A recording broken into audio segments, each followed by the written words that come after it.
Attack now!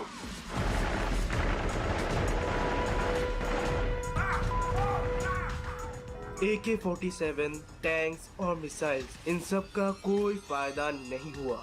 गुस्से में आकर गॉर्डन ने अपने बॉडी के अंदर से पर्सी के डेड बॉडी को निकाला।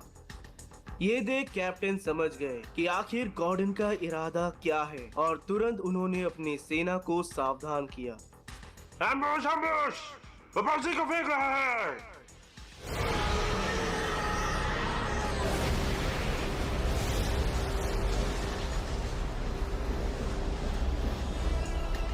मेरी तो गांड फट गई। जापान के लिए वो एक काफी भारी दिन था। शाम हो गया और गॉर्डन सड़क पर चल रहा था।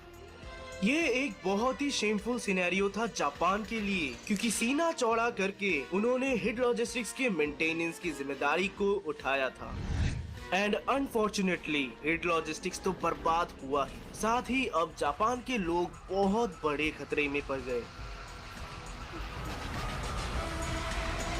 शर्म से उनकी सरकार का सर झुक गया, क्योंकि उन्हें फाइनली रियलाइज हुआ कि ये तबाही सिर्फ और सिर्फ बायोफ्यूज्ड इंजिन्स के मिसयूज के कारण हुआ।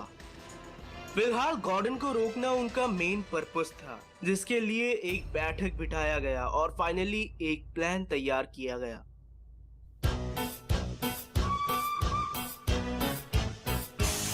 वो है 2, वो है 4, वो है 6, वो है 8, करते हैं हर काम में बात।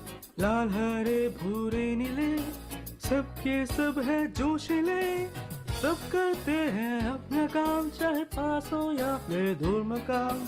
कभी उतरे तो मुड़ मुड़ के थॉमस एंड हिज फ्रेंड्स। करीब करीब रात के 3 बजे जापान की फौज प्लान के मुताबिक ब्लू माउंटेन क्वेरी पहुंचे, जहां गॉर्डन आने वाला था।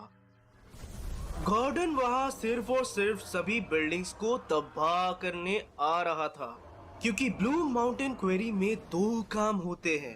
पहला काम स्लेट और स्टोन्स को सोडोर आइलैंड में सप्लाई करना, और दूसरा चुपते छुपाते बायोफ्यूज ट्रेन्स पर एक्सपेरिमेंट करना।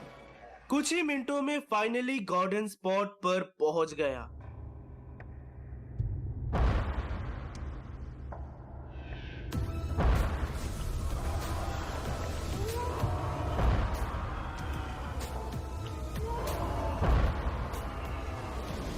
करीब 100 से भी ज्यादा सेना हथियारों के साथ मौजूद थे, पर किसी ने उस पर हमला नहीं किया, क्योंकि प्लान के अकॉर्डिंग सबसे पहले गॉर्डन को एक सरप्राइज देना था।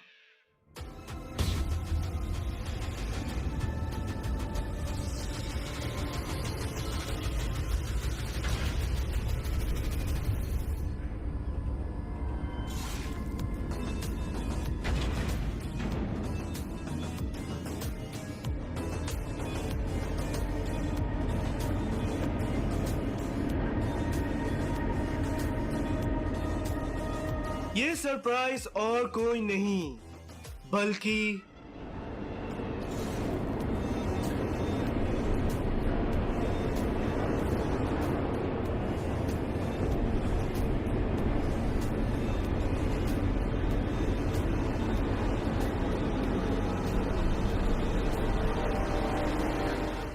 थॉमस था। मैंने सुना है कि 25 ऑपरेशंस के बाद थॉमस को दोबारा जिंदा किया गया।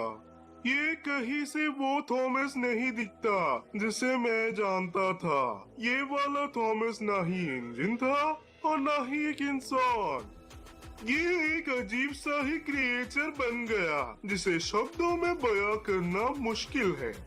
क्योंकि गॉर्डन के सारे दोस्त मारे जा चुके थे और उन्हें रीएनिमेट करने के लिए रिसर्चर्स के पास उनका डीएनए नहीं था, तो थॉमस को ही दोबारा जिंदा किया गया। आफ्टर ऑल वो भी तो गॉर्डन का एक दोस्त ही था। थॉमस एक अकेला ऑप्शन था गॉर्डन को रोकने के लिए। गॉर्डन को देख थॉमस ने दोस्ती का हाथ बढ़ाया।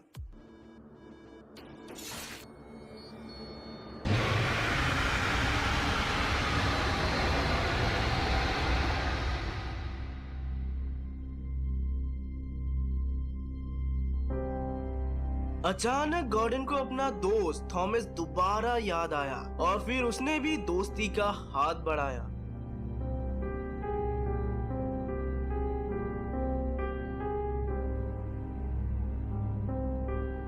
दोनों दोस्त एक दूसरे को पाकर बहुत खुश हुए कि तभी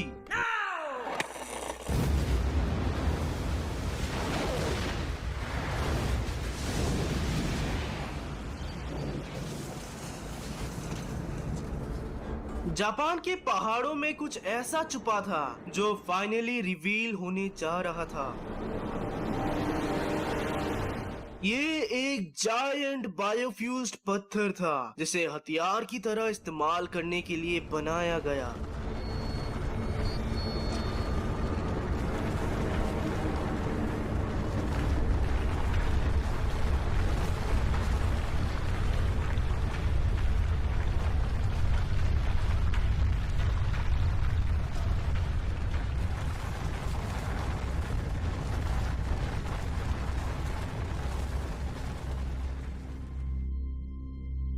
थॉमस की आंखों के सामने उसके दोस्त को कुचलकर मार दिया गया।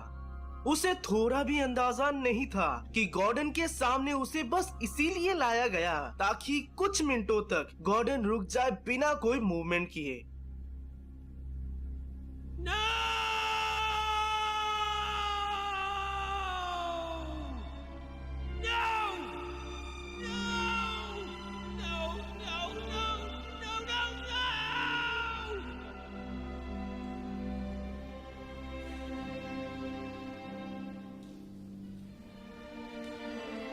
थॉमस के दर्द को मेरे से अच्छा और कोई नहीं समझ सकता है।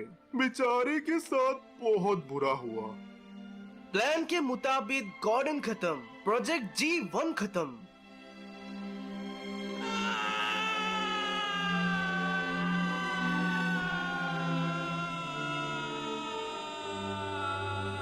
इस धोखे ने थॉमस को खामोश कर दिया।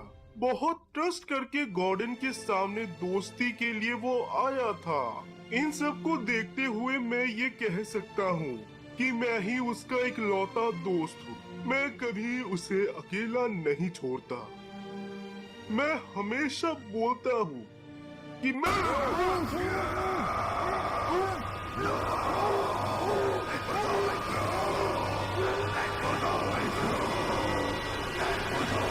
No!